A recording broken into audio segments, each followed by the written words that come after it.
Assalamualaikum and good afternoon to Dr. Bo and my fellow classmate. Today my name is Muhammad Hassan and I am from Group Pirates, and our group want to present about analyzing the relationship between trade and economic growth in Malaysia. So my groupmate is Surendra, myself Muhammad Hassan, Muhammad Nazrin, Lepo Ching and Winnie. Introduction. So trade is historically the oldest and it reflects economic relationship between individual economy and it part of a country foreign relationship. It plays a strong role in enabling economic development through enabling it to exploit comparative advantage and develop sector where economics of scale exist to obtain them in exchange for more productive foreign. The current situation of economic growth in Malaysia is the Malaysian economy registered a stronger growth of 8.9% in the second quarter of 2022, and Malaysia is one of the most open economy in the world with a trade of GDP ratio average over Malaysia trade to GDP ratio for 2019. Malaysia continues to have a liberal approach to commercial industry and investment. The expanded multiple linear regression predict that in addition to total trade increase in foreign direct investment, export, import and consumption will also increase the nominal GDP. So the next will be problem statement. So based on the result of previous studies, Lee et al. 2010 examined that developing foreign trade is a good of performing GDP growth. However, the study on the relationship of economic growth and trade are rare. The relationship of economic growth and trade analyzed by scholars. In this study, the problem is finding data because some of data is not available, and some of the result does not meet the criteria, and some of the tests are failed for the relationship of the economic growth and trade. I am Lepo Jing, and our general objective for the topic is to determine the relationship between nominal GDP and trade in Malaysia from 1990 until 2021. Hello, my name is Winnie and metric number is 77176.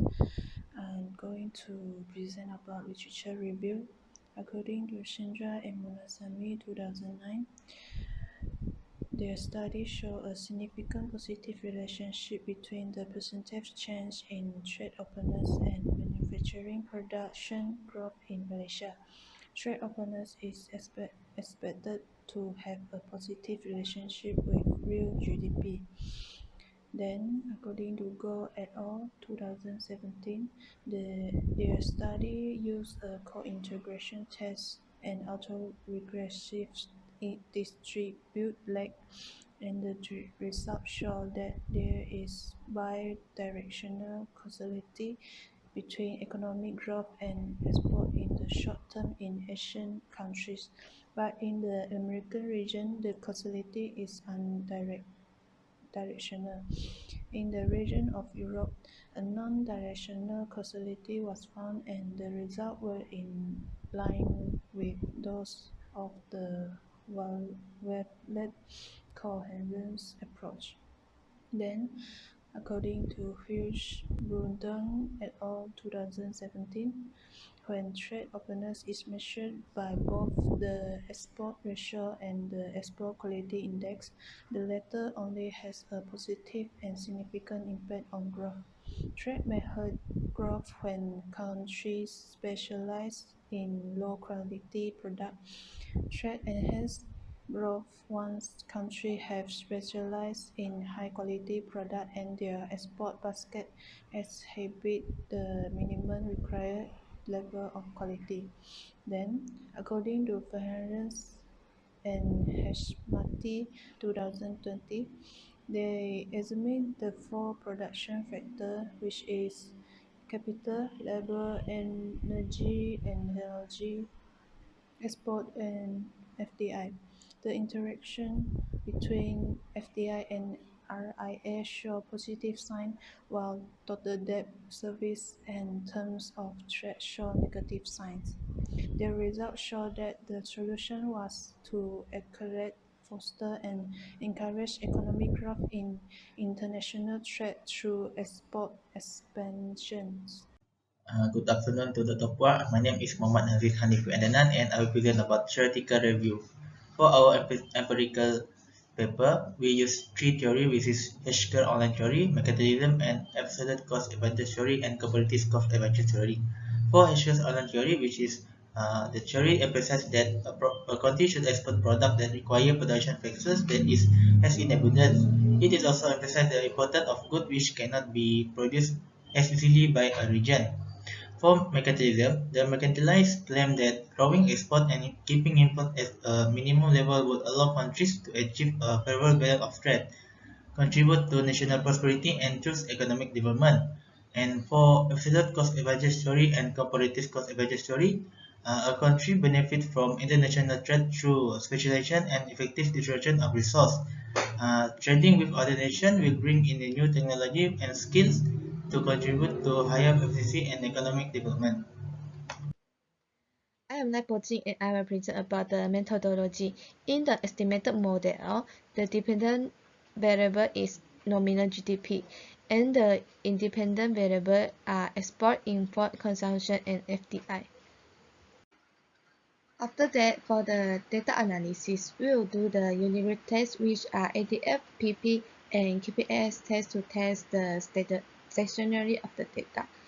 And the second test is co-integration test, which is Johansson and Josephson test to test the Roland relationship between the variables. The third test is dynamic analysis, which are variant decompositions and impulse response. And the final test is Granger causality test.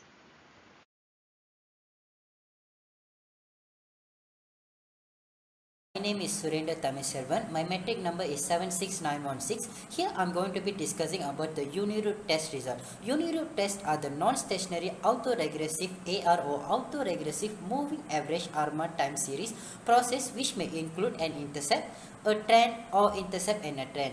Uniroot tests investigate the null hypothesis of the unit root as well the alternative hypothesis of the stationary time series.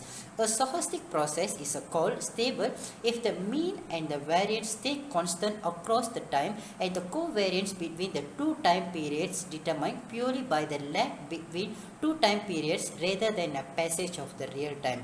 Augmented Dickey-Fuller ADF test is a statistical significant test, which means the test will be given a result in hypothesis test with the null and alternative hypothesis. As a result, we will be having a p-value from the which we will be need to make inferences about the time series whether the data is stationary or not. As can see in the table above, computed probability for the log NGDP, log consumption expenditure, log export, log import and log FDI are not significant at the 5% of significant level for the intercept and trend intercept of the level. Therefore, we cannot reject the null hypothesis. Log NGDP, log consumption expenditure, log export, log import and log FDI have a unit root, which means that the variables are not stationary.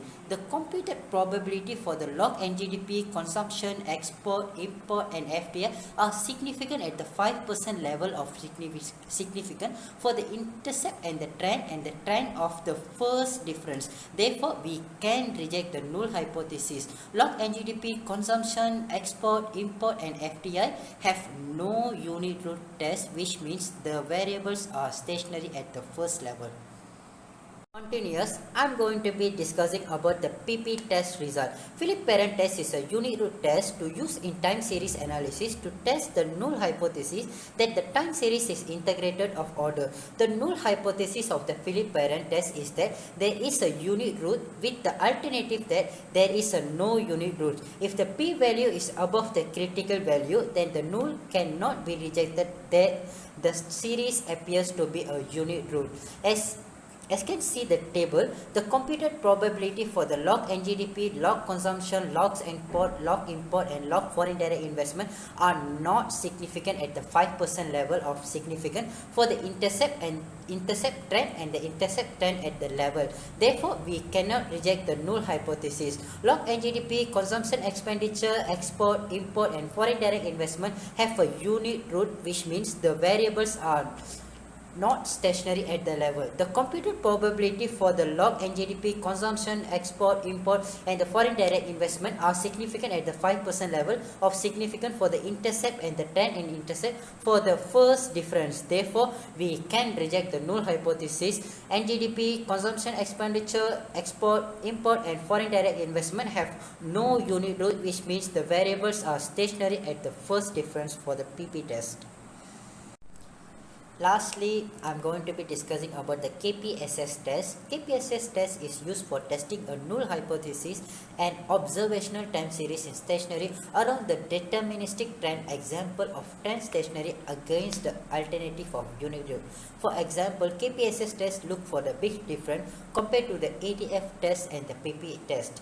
LNGDP, consumption expenditure, export, import and foreign direct investment in the level of intercept and trend and intercept have a stationary, which means the T statistic is greater than critical value at the 0.05%. So we reject the null hypothesis at the stationary. It implies that the series is not stationary. For the first difference, only LNGDP, which is the nominal gross domestic product, becomes stationary because T statistic smaller than critical value. So we fail to reject the null hypothesis at the 5% of significant level.